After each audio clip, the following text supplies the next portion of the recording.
PTI और बुशरा बीबी के खिलाफ 190 मिलियन पाउंड रेफरेंस का फैसला आज सुनाया जाएगा। अदालत ने अफ्रीकन के दलाइल मुकम्मल होने पर 18 दिसंबर को फैसला महफूज किया था। 3 मरतबा फैसला मौखर हुआ और फैसला सुनाने की तारीख तब्दील की गई। पहली तारीख 23 दिसंबर थी, फिर 6 जनवरी और 13 जनवरी फैसला सुनाने की तारीख दी गई। 13 जनवरी को बुशरा बीबी की अदालत में अदम दस्तयाबी के बायस फैसला नहीं सुनाया जा सका था। जी हाँ नाज़रीन, फैसला सुनाने की तारीख 3 बार मौखर हुई थी। 18 दिसंबर को ये फैसला महफूज हुआ था। पहली तारीख 23 दिसंबर थी, फिर 6 जनवरी और 13 जनवरी फैसला सुनाने की तारीख दी गई थी। 13 जनवरी को बुशरा बीबी की अदालत में अदम दस्तयाबी के बायस फैसला ना सुनाया जा सका। रावलपिंडी में बानी पीटीआई और बुशरा बीबी के खिलाफ 190 मिलियन पाउंड रेफरेंस का फैसला आज सुनाया जाएगा।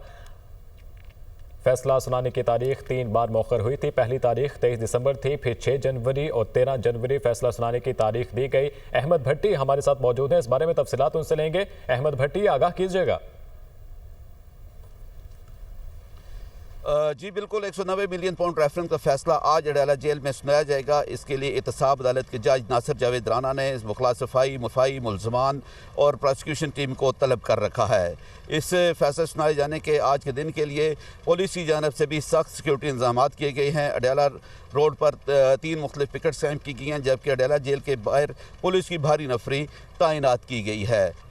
24 को ये पहली दफ़ा ये महफूज किया गया था। 23 दिसंबर 2024 को पहली दफ़ा ये फैसला सुनाया जाना था। उसके बाद ये मौखर हुआ और फिर 6 जनवरी की तारीख दी गई। 6 जनवरी को एहतसाब अदालत के जज की रुख्सत पर होने की वजह से ये फैसला 13 जनवरी को सुनाया जाना था, लेकिन 13 जनवरी को मुलजमान की अदम हाज़िरी और मुलजमान के वकला की भी अदम हाज़िरी पर अदालत ने बरहमी का इज़हार किया और अदालत ने इसको तारीख एक मरतबा फिर मुलतवी कर दी और आज ये फैसला अडाला जेल में सुनाया जाएगा। सुहाने मुस्तकबिल का ख्वाब मौत की वादी में ले गया। यूनान कश्ती हादसे के बाद एक और अलमनाक सानिहा। मराकश के करीब 44 पाकिस्तानी जाम भाग 6 गैर मुल्की हलाक हो गए। 36 अफराद को बचा लिया गया। जाम भाग होने वालों में गुजरात के रिहायशी 12 अफराद भी शामिल थे। कश्ती मोरितानिया से स्पेन जा रही थी। कश्ती में 66 पाकिस्तानियों समेत 86 तारिकीन सवार थे। यूरोप जाने का ख्वाब मजीद 50 जिंदगियां निकल गया। यूनान कश्ती हादसे के बाद तारिकीन की एक और कश्ती में अंदोहनाक वाक़या पेश आया। मजीद तफसीलात देखिए इस रिपोर्ट में।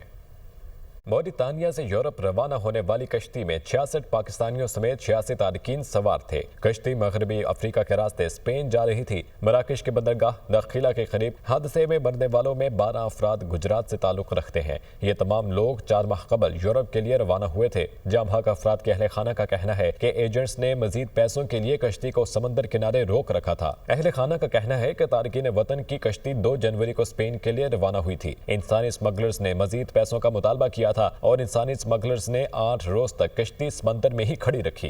15 रोज से भूखे भी थे, उनसे पैसे भी छीन लिए गए, मोबाइल वगैरह जो कुछ उनके पास था वो सब ले गए हैं। तो भूख की वजह से कुछ मर गए हैं, तो कुछ को हादसा पेश आया, कईयों को मारा गया है। कि उसमें जो 1-2 लड़के थे ना जोड़े के, वो उन्होंने रब्ता किया है घर, तो उन्होंने बताया कि जो दूसरे 7 लड़के थे उनकी डेथ हो गई है। जो कश्ती के अंदर ही मसला कोई बना है, तो उन्होंने उनकी लाशें भी समंदर के अंदर फेंक दी हैं। बदकिस्मत कश्ती में 5 अफराद गुजरात के नवाही इलाके करनाना के रहायशी थे। इनमें से रिहान, उमर फारूक, अली रजा और अबू बकर जाम भाग हो गए, जबकि जाहिद भट्ट नामी नौजवान का घर वालों से राब्ता हुआ है। जिंदा बच जाने वाले जाहिद भट्ट ने अपने घर वालों का टेलीफोन पर कश्ती हादसे और इंसानी स्मगलर्स की ब्लैकमेल। सदर ममलिकत और वज़ीर आज़म ने कश्ती के हादसे में पाकिस्तानियों की अमवात पर इजहार अफसोस किया। सदर ममलिकत ने इंसानी स्मगलिंग की रोकथाम के लिए मौसर और दूररस इक़दामात की जरूरत पर जोर दिया। वज़ीर आज़म ने कश्ती हादसे पर गहरे दुख और अफसोस का इजहार किया। मुतल्लिका हुकाम से वाक़े की रिपोर्ट तलब कर ली। कहते हैं इंसानी स्मगलिंग जैसे मकरूह अमल में मुलविस अफराद के खिलाफ सख्त कार्रवाई होगी। इस हवाले से किसी भी किस्म की कोई कोताही बर्दाश्त नहीं की जाएगी। यूनान कश्ती हादसे के बाद मराकश के समंदरी हुदूद में कश्ती हादसे का शिकार हो गई। गुजरात के एक ही गाँव के 4 नौजवान भी उसी कश्ती में सवार थे। मराकश में जिंदा बच जाने वाले नौजवान ने हादसे के बारे में नया इंकशाफ किया है। नुमाइंदा दुनिया न्यूज़ नवीद शाह नवाही गांव जुड़ा करनाना में अबू बकर के घर में मौजूद हैं, जो उसी कश्ती पर सवार थे। नवीद, बताइएगा कि लवाहिकीन ने क्या इंकशाफात किए हैं? देखिए जी, मराकश कश्ती हादसा में जहाँ पर पाकिस्तानी की तादाद जो है वो काफ़ी ज़्यादा है। उसमें गुजरात के जो हैं वो 12 लोग हैं जिनकी शनाख्त हो चुकी है। हम जुड़ा करनाना में मौजूद हैं, यहाँ के 4 जो नौजवान हैं उनकी शनाख्त हुई है। हम अबू बकर के घर में मौजूद हैं जो कि उसी कश्ती में सवार था उनके घर वाले से जानते हैं कि अबू बकर कब यहाँ से गया। जो इस कश्ती में जो जिंदा आदमी बचा है उसका नाम उज़ैर भट्ट है। उसने हमसे रब्ता किया है कि उसने कहा है कि आपका भाई जो अबू बकर है सबसे पहले उन लोगों ने उसको मार कर दरिया में समुद्र में फेंक दिया है। एजेंट लोग थे वो उनका आपस में कोई क्लैश हो गया था, लड़ाई झगड़ा हो गया था पैसों की वजह से। और वो जो कश्ती जो चला रहे थे आदमी जो हमें आगे पहुँचाने के लिए मराकश स्पेन लेने के लिए पहुँचाने के लिए ले जा रहे थे, उन्होंने पैसों का मुतालबा किया और इन लोगों ने पैसे नहीं उनको दिए। वो आपस में झगड़े और वो आते थे 2-4 आदमी को मारते और समुद्र में फेंक जाते। और फिर इसी तरह ये काफ़ी अरसा हो गया, 10-12 दिन हो गए ये काम चल रहा है।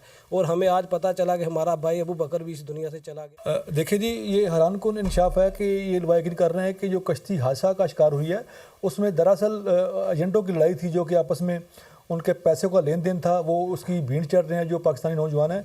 तो हुकूमत पाकिस्तान से मुतालबा कर रहे हैं कि इनके जो प्यारे हैं वो अगर लापता हैं उनका बताया जाए, अगर वो जाँ बाक हो गए वो भी तभी इनको बताया जाए ताकि इनको पता चल सके कि इनके अभी प्यारे की सूरत हाल क्या है। बानी पीटीआई और बुशरा बीबी के खिलाफ 190 मिलियन पाउंड रेफरेंस का फैसला आज सुनाया जाएगा। एहतसाब अदालत के जज नासिर जावेद राना अडियाला जेल पहुंच गए।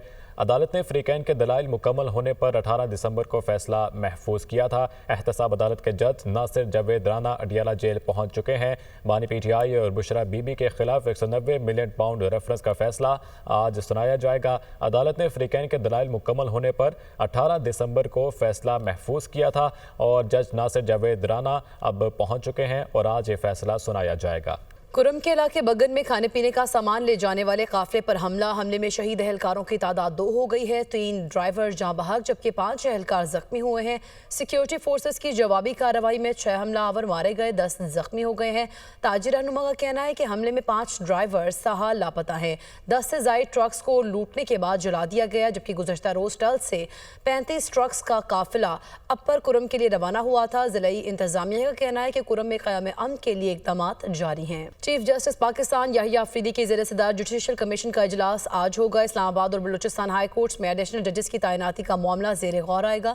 इस्लामाबाद हाई कोर्ट के लिए एडिशनल 4 जजेस की नामजदगियों पर गौर होगा। बलूचिस्तान हाई कोर्ट के लिए 3 एडिशनल जजेस की नामजदगियों पर गौर होगा, जबकि इस्लामाबाद हाई कोर्ट में 4 एडिशनल जजेस की तैनाती के लिए 20 नाम ज़ेर गौर हैं। बलूचिस्तान हाई कोर्ट में 3 एडिशनल जजेस की तैनाती के लिए 11 नामों पर गौर किया जाएगा। फौजी अदालतों में सिविलियंस के ट्रायल के फैसले के खिलाफ अपीलों पर समाअत। वकील ख्वाजा हारिस ने आर्मी एक्ट और रूल्स में फेयर ट्रायल का मुकम्मल प्रोसीजर फ्राहम किया गया। जस्टिस जमाल मंदखेल ने इस्तफसार करते हुए कहा, आप मिलिट्री ट्रायल के किस फैसले से इत्तफाक करते हैं। समाअत का मजीद अहवाल जानेंगे हसीब मलिक से। हसीब, आगाह कीजिएगा।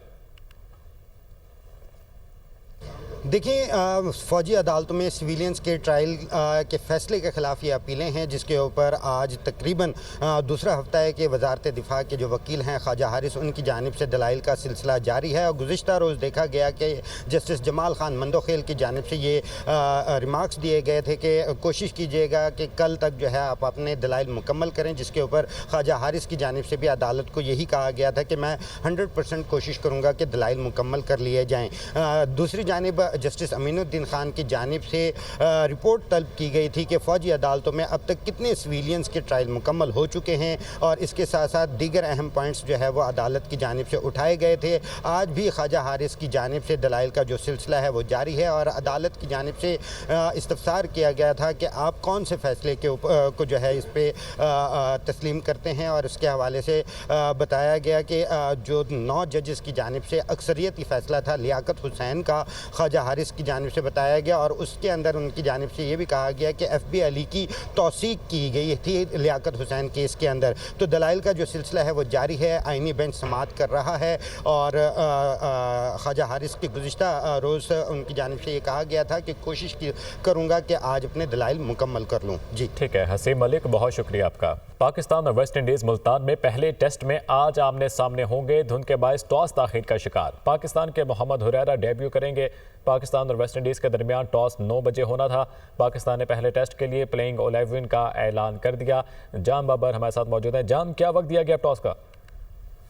जी बिल्कुल, पाकिस्तान और वेस्ट इंडीज की टीम के दरमियान 2 टेस्ट मैचों की सीरीज का पहला टेस्ट मैच जो है वो मुल्तान क्रिकेट स्टेडियम में खेला जाना है। दोनों टीमों को साथ सिक्योरिटी में जो है वो मुल्तान क्रिकेट स्टेडियम जो है पहुंचा दिया गया है। 9 बजे टॉस होना था और 9:30 बजे खेल का आगाज होना था, लेकिन धुंध जो है वो बहुत ज्यादा है। स्टेडियम की जो लाइट्स है वो भी ऑन की गई हैं। 10:30 बजे का अब टाइम दिया गया है। 10:30 बजे जो अंपायर है एकदम फिर जो है वो मुआयना करेंगे और देखेंगे कि टॉस हो सकता है या नहीं। इस वक्त दोनों टीमें जो है वो स्टेडियम में ही मौजूद हैं। 5000 से ज्यादा सिक्योरिटी एहलकार जो है वो इस वक्त सिक्योरिटी के फराइज जो है सर अंजाम दे रहे हैं। शौकीन क्रिकेट की आमद का सिलसिला भी जारी है, लेकिन इस वक्त क्योंकि धुंध बहुत ज्यादा है इस वजह से अभी जो है दोनों टीमों के दरमियान जो टॉस है वो ताखीर का शिकार है। जी ठीक है जाम बाबर, बहुत शुक्रिया आपका।